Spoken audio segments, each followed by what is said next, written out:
So I'm making this Sindhi recipe with spinach and lots of other vegetables, which is very, very nutritious and healthy. So for this vegetable, I've chopped up some spinach leaves and some Chana Bhaji. These are these small tiny leaves, and Chana means sour in English. If you don't find these, if they're not available in your town, you can always use an extra tomato. And now let's get cooking. In a pressure cooker, I'm going to heat up some oil. Once the oil is nice and hot, I'm going to add some cumin seeds, lots of Asafoetida. Next, the onions.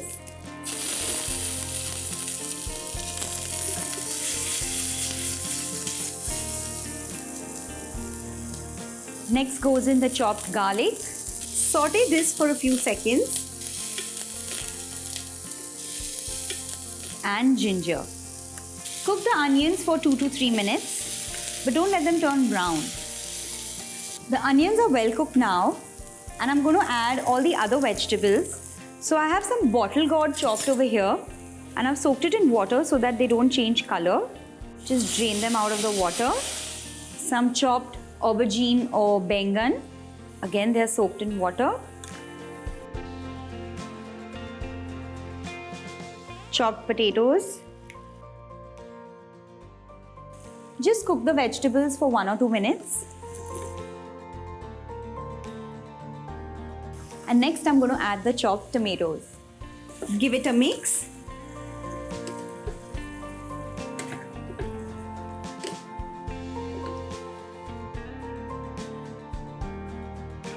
Next I'm going to add some gram dal or chana dal, which I've already pre-soaked for half an hour.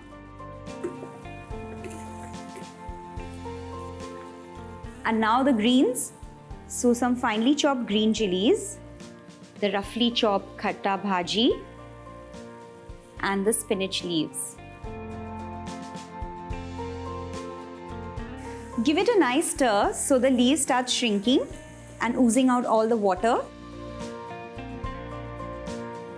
And now it's time to add all the seasoning ingredients as well. Very quickly.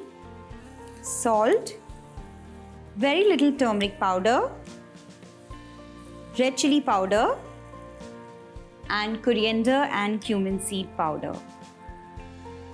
Mix it.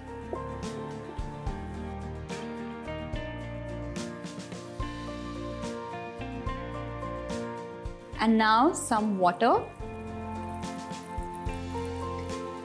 Mix it well. Cover the cooker with the lid and let it cook for 1 whistle on high flame and then for 10 minutes on low flame. If you don't have a pressure cooker, you can always make it in a pot, but make sure you cover it and cook it.